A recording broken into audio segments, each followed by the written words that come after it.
What's up, guys? I'm back with another movie review, and this one's going to be a little bit of a weird one because I am in the middle on this film. The film I'm going to be talking about today is Talk to Me.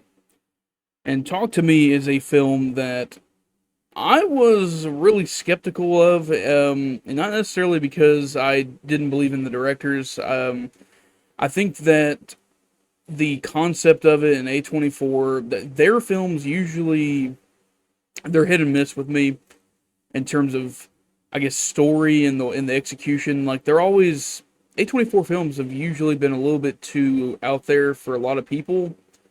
Um, and I guess I could consider myself more of a mainstream lover. I love, more mainstream blockbuster type films. But then again, I am a horror filmmaker and I love horror, so I mean, you know, those could be pretty out there. And when I heard that A24 that they were coming out with a new horror film, or that they got the distribution for a horror film made by two YouTubers, it's like a Raka Raka. They're like a YouTube, duo. I was like, okay, A24 is dipping into the YouTube scene. Like this is gonna be pretty fucking badass. It helps, open the doors for a lot of people on YouTube like myself. So I was like, you know what? Yeah, I would want someone to do that for me. Take a chance. And so I went with my brother and with my cousin to go see this film. And I know it's a little bit late, so like this video, it might be a little bit, too late. But I like the saying that, there ain't a better time to make something. So, the what's the quote? If you the best time to plant a tree is 20 years ago, and the next best time is right now. So I'm gonna put my little 2 cents in. Talk to Me was an interesting film. When it opened up, like we actually arrived late to the film. We arrived about a minute or two late, so like we got in there as soon as the brother. And by the way, spoilers. I'm gonna have to get into that. So this is a spoiler review. So if you haven't seen the film, make sure to click off. I'm about to get into spoilers and shit, and this may be a spoiler to you. But you get the brother looking for his brother in the during the party, and then like they break it down and break down the door, and then the other brother kills his brother, and then kills himself. And I was like, okay, here we go, here we go. This is what I'm talking about. Like this was a moment that I was like, whoa, that's how I expect a horror movie to open. If it's gonna catch my fucking eyes, let's get it. Like this is great. Well, I'm gonna go ahead and start off with positives. Um, you know, I do think that the direction was really well done in a lot of cases. There's a lot of sequences where the camera's panning around and um especially during these party sequences, which was really interesting to watch. And it's something that's been done before. And that's sort of the thing that I'm kind of getting to is that um I've been toying around with is that the film is very much something that we've seen before, but just done really damn well. And I've been kind of saying that for a while that with horror films, there's not much you can do different now. There's a lot of shit that that comes out and it's not original. And everyone always says, "Oh, Hollywood can't make any original films anymore."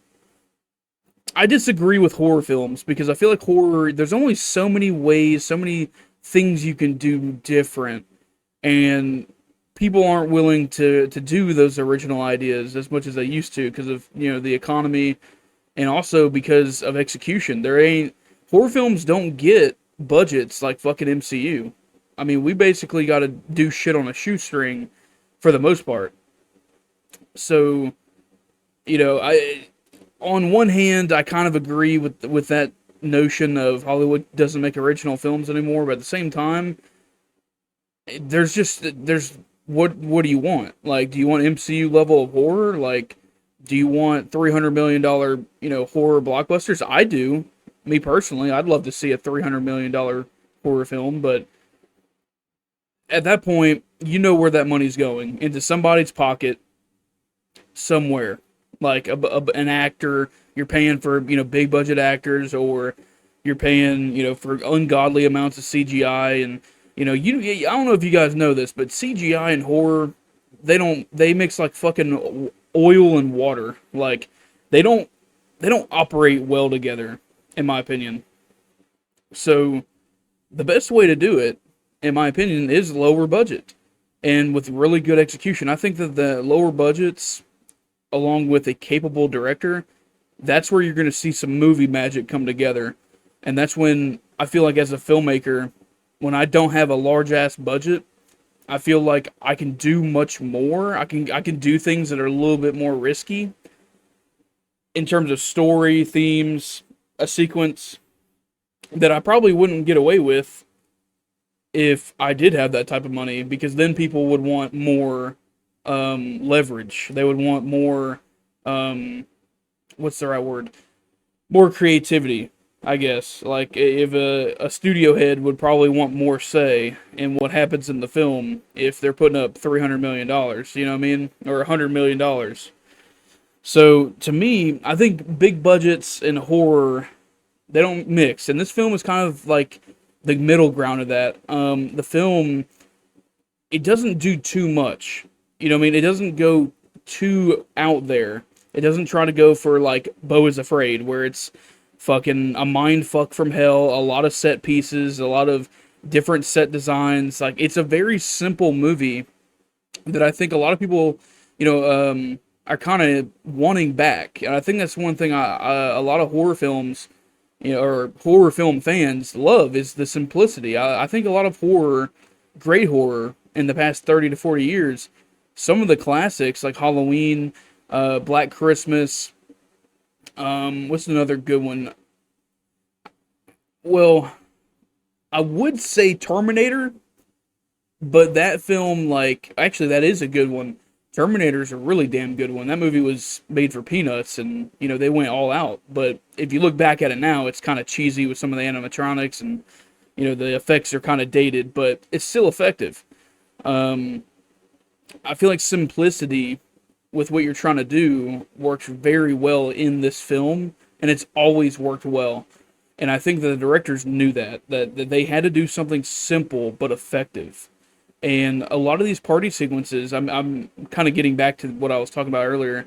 That they use, it's a simple possession film, but they use the social commentary of how social media, if there was a device like this, this hand that you can get possessed by a demon, and it'd be treated like this, and at a party. I thought that was really well done and really cool, and it spoke a lot because people were just sitting there recording, and the way the direction, dude, the camera panning around, and you see everybody recording and like gossiping. Like, I really thought that was really well done, and it's something that I've seen before in other ways, but just not as well done as it was in this film. The one other thing I gotta say, if you are a blood or gore hound, you're gonna be middle of the road. All right. Now, this is kind of like a mixed, but like, I think that the gore that they do have is really well done, and I think it's really effective and jarring at the same time. But I wouldn't say it's hostile or torture porn. I feel like it's very tasteful. It's shocking. That's the thing about Talk to Me that I've seen a lot of other people say, is that it's very shocking and gory, and I'm like, I don't know about all that. You guys have been, yeah, it has some gore, but it's not brutality or really grotesque. You know what I mean? It's not Tusk out here. You know what I mean? It's not just, it's disturbing in a good way. It's not Hereditary. You know what I mean? Where it's like, God damn, is this movie ever gonna like stop like going for fucking broke? Like, is it ever gonna, like, you don't get the asterisms. I've kind of coined it, where you feel weird after watching the movie because of how disturbing it was. This film, it's a little bit underneath that. It's disturbing, but it's tasteful. The other thing that I thought was a really well, the lead, And this film was really, really damn good. I'm gonna pull it up right now, but um, she was phenomenal, in my opinion. She was a damn good lead. Sophie Wilde, to me, she was damn good in this movie. Like, and I'll say this: for the most part, all the acting was really good. Specifically, her younger, um, the brother character. What was his name? Joe Bird. He was damn good.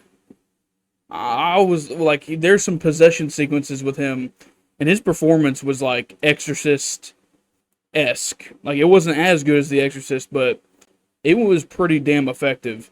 Those two were the standout for me. They deserve a lot more roles, and I think they're gonna get them with this film. Like, they carried the fuck out of this movie, because I do think there was some moments where some of the actors they're kind of corny or cheesy. But besides that, the acting was really well done. I like the mother as well in the film. Um, I do think that some of the writing was a little weird, and some of the character motivations, and we'll get into that.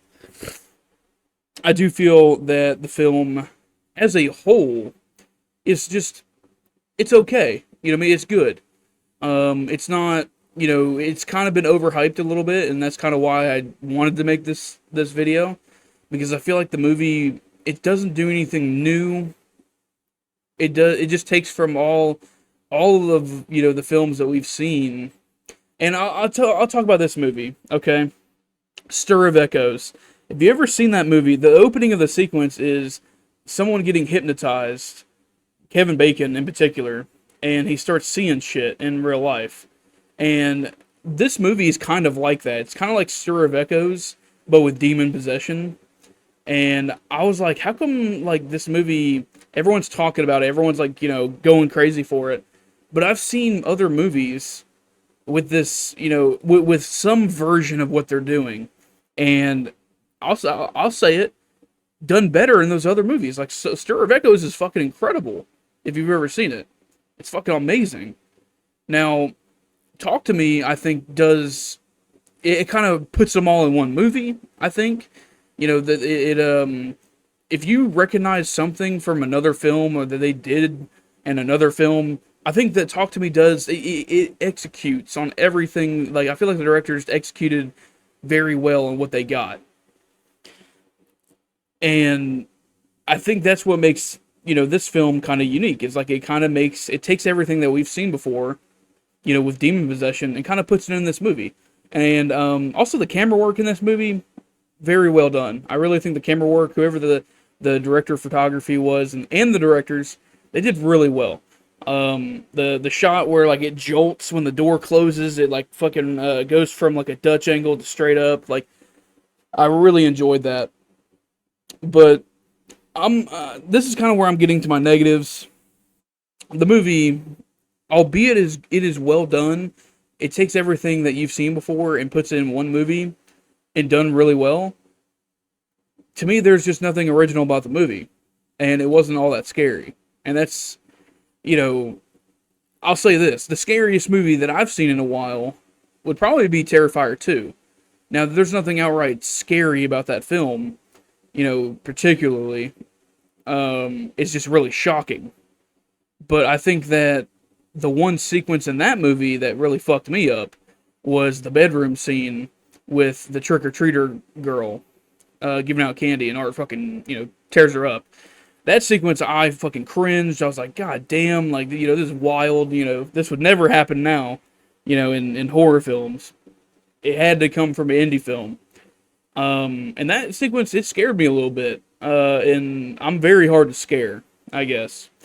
But Talk to Me, it's just not scary. It's not scary in any sense. And, it's just mildly creepy. And it has some atmosphere to the film, but I feel like they needed some atmosphere. And I think it would have done a really cool spin if we had a little bit more iconic imagery from the film. Like, yes, everyone's talking about the hand, but I would have liked to seen more horror inspired, shots and silhouette work and um, a mystery of the mind.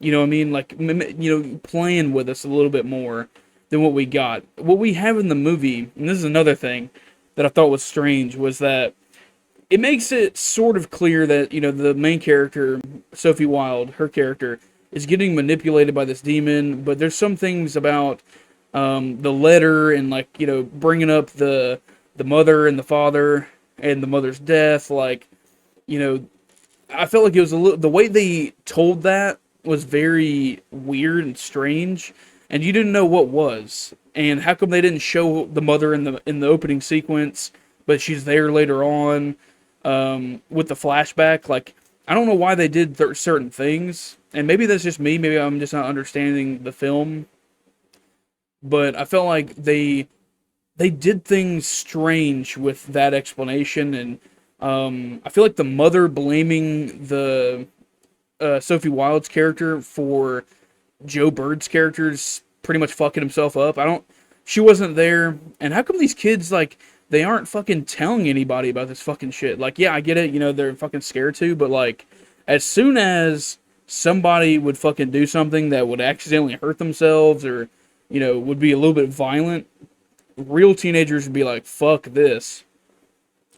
And also, I feel like that she arrives at the hospital with blood on her, and no one says anything, which was crazy. Like, how come the cops aren't hunting these people fucking down?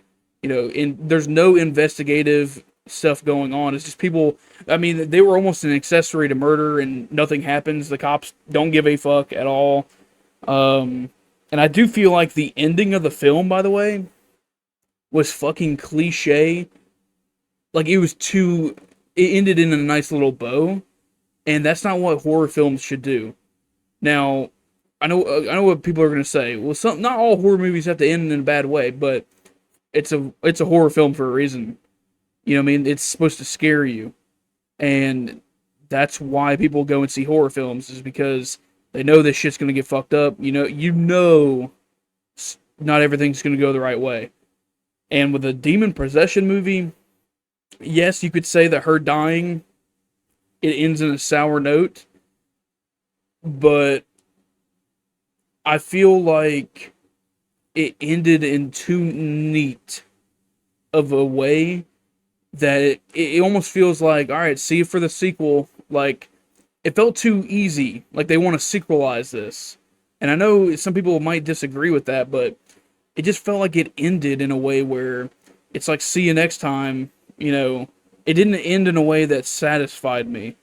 And it ends very abruptly, in my opinion. Like, I felt like there was about 10 to 20 more minutes of this film that was cut out.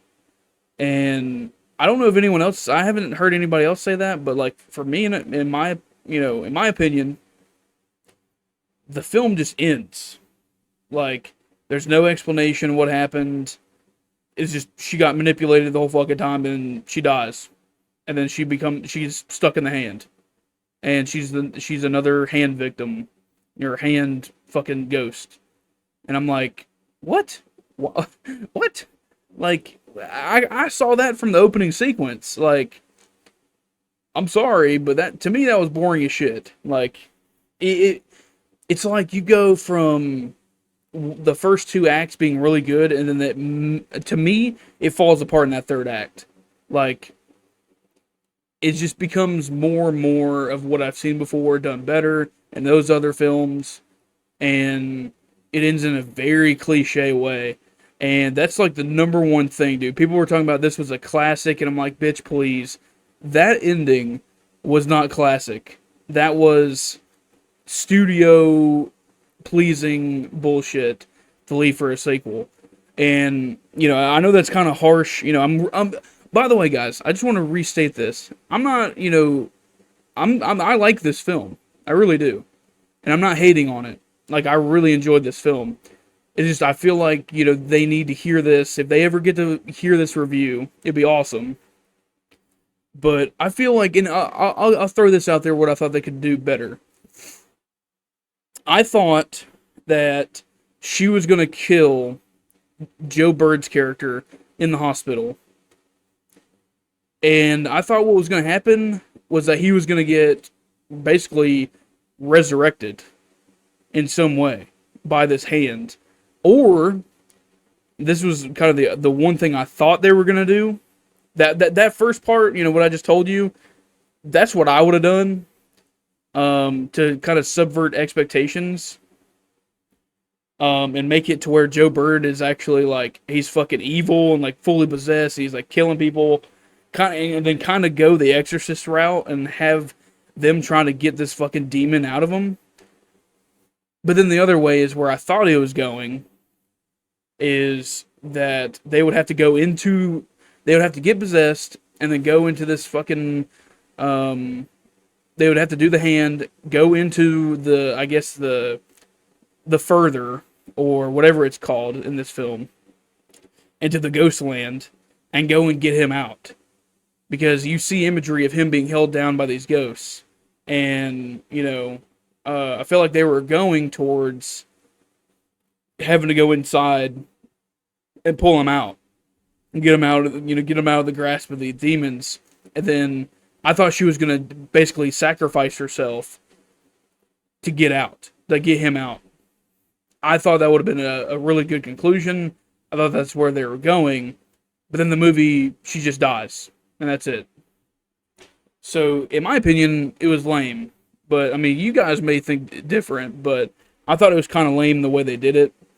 I think the movie, out of 5, or out of 10, I would put this movie somewhere at like a 7. A solid 7 or 6, somewhere around there.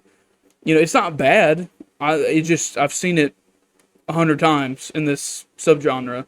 If you've watched a lot of horror movies, if you're, a relative horror fan, you've seen The Conjuring, you've seen, The Exorcist, you've seen Evil Dead, like, you've seen this shit before, you know what I mean?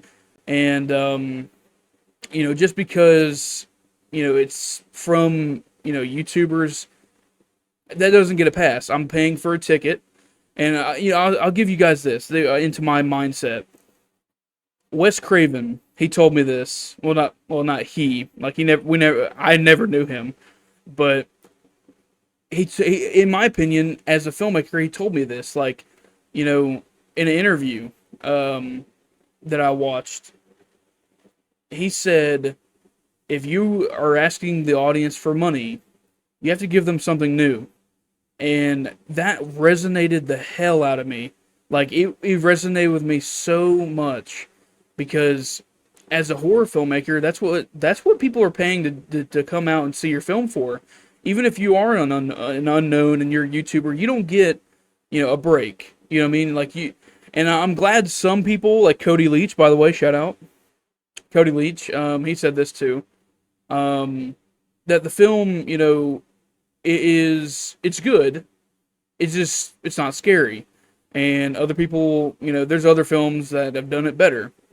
He didn't say that, I don't think. That's me putting it out there. But, it's nothing original. It's nothing to say that. It's a little bit overhyped, is what I'm saying. Like, the film, it's not doing anything original or new. It's just really well done. But I believe with what Wes Craven said, if you're going to ask people for money, you got to give them something new. And that's exactly how I feel about this movie, is that, I don't feel like I wasted my time, but I feel that it's a little bit too safe of a horror film. So, take that as you will. I mean? I would wait for, like, VOD. This is a very good VOD movie. I wouldn't say this is a go out, see it in theaters type of film. Even though horror films traditionally are seen in theaters, you want that, audience reaction and experience. I feel like this movie didn't deliver anything that was surprising. My theater was very, quiet. But then again, I'm in Tennessee, in a small town, and we've kind of seen some shit. We love these movies. We've seen movies. horror films particularly. So, you know, we've seen it before. It's not like something, we've seen demon possession 1,000 times. It's not anything new. But I thought it was really well done. Um, and I do think that these directors have the it factor. I do think that they have something to say and they can offer a lot. And I'm very excited to see where they go. I'm definitely going to go see the next film, whatever they do. And I know that the sequel just got announced, Talk to Me, which I'm not very happy with. I feel like this movie since it ended the way it did. I don't think it deserves a sequel, but it's kind of the point that I'm getting here is that it felt like a sequel ending. So, like, see you next time. Come back and give us another $20 for a ticket. So I mean it did feel like a studio film. I'll tell you that. Which is really damn good on the director's part. They made a studio film for cheap, and now A24's said, yo, let's get it, and that's great. But I do think the film is a little bit overhyped, and I do think that there is something to say about this generation and this era that we live in. I feel like social media overhyped the fuck out of this movie, and I went in with middle of the road expectations, and I still was let down. I knew it was going to be at least decent, but that third act, like, I don't know where everyone's getting a classic. So, I don't know. I thought this movie was pretty good. It was just okay. It was good. But I would say Oppenheimer is still really damn good. Like, it's versus this movie, like, horror has been shit this year. There ain't been much coming out, which is aggravating as fuck. But what can you do? Anyways, guys, hopefully you guys enjoyed this review. Let me know what you think about this movie. I'd like to hear what people think about Talk to Me, because this film, it came out and everyone's like, oh, it's a fucking classic, and then, you don't hear nothing about it anymore. And I thought that was interesting. And that's kind of this generation, but, that's a talk for a different day. Anyways, guys, I love you guys to death. Peace out.